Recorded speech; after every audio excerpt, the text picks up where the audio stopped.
Assalamualaikum warahmatullahi wabarakatuh. Anak-anak yang Pak Guru sayangi, kita jumpa lagi di pelajaran Bahasa Indonesia untuk tema 3, subtema 1. Yang akan kita bahas kali ini di pelajaran Bahasa Indonesia tema 3, subtema 1, yaitu tentang teks eksplanasi. Apa itu teks eksplanasi?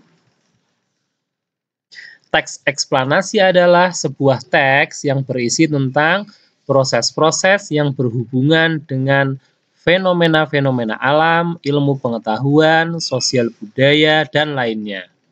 Ya, jadi Pak Guru ulangi, teks eksplanasi adalah sebuah teks yang berisi tentang proses-proses yang berhubungan dengan fenomena-fenomena alam, ilmu pengetahuan, sosial budaya, dan lainnya. Tujuan dari teks eksplanasi yaitu untuk memberikan penjelasan kepada para pembaca mengenai proses terbentuknya fenomena yang sedang terjadi.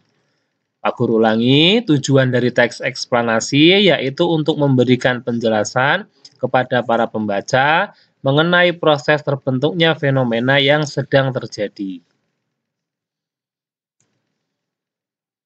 Nah, ciri-ciri teks eksplanasi. Yang pertama, strukturnya terdiri atas pernyataan umum. Pernyataan umum ini berisi tentang suatu topik yang akan dijelaskan proses keberadaannya dan proses terjadinya atau proses terbentuknya. Yang B, deretan penjelas, berisi uraian-uraian yang lebih rinci atau detail penjelasan tentang proses keberadaan dan proses terjadinya sesuatu yang telah dijelaskan di bagian pernyataan umum. Jadi deretan penjelas itu, Pak Guru ulangi, berisi uraian yang lebih rinci atau detail penjelasan tentang proses keberadaan dan proses terjadinya sesuatu yang telah dijelaskan di bagian pernyataan umum.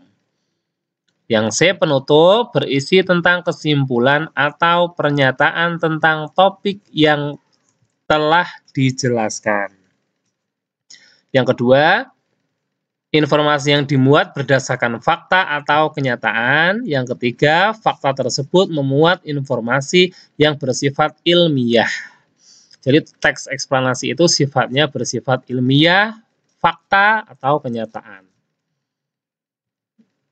Seperti teks pada umumnya, kita dapat menemukan topik permasalahan dan kesimpulan dari suatu teks eksplanasi. Topik permasalahan adalah inti utama dari seluruh isi tulisan. Topik permasalahan dapat ditemukan pada kalimat utama dalam setiap paragraf. Kalimat utama adalah kalimat yang mengandung gagasan utama mengenai suatu topik yang sedang dibahas di dalam sebuah paragraf. Kalimat utama menjadi acuan untuk mengembangkan suatu paragraf. Selain itu, kita juga dapat membuat kesimpulan dari teks eksplanasi yang kita baca. Kesimpulan dapat dibuat setelah kita membaca keseluruhan teks dengan seksama. Teks eksplanasi ilmiah. Nah, teks eksplanasi ilmiah adalah teks eksplanasi yang menerangkan suatu proses yang bersifat ilmu pengetahuan alam. Contoh teks eksplanasi ilmiah seperti gejala alam, terjadinya pelangi, dan proses arus listrik. Teks eksplanasi ilmiah berfungsi untuk memberikan penjelasan kepada pembaca mengenai proses terjadinya sesuatu yang disusun menurut prinsip sebab akibat.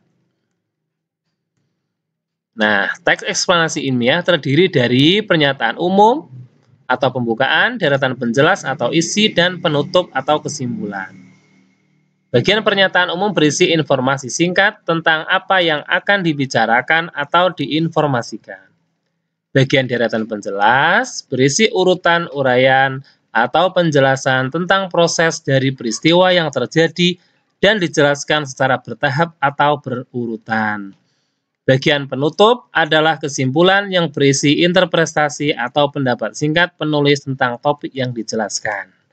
Nah, demikian pertemuan untuk tema 3, subtema 1 kali ini. Kalian pahami materi yang sudah Pak Guru berikan. Sampai di sini. Wassalamualaikum warahmatullahi wabarakatuh.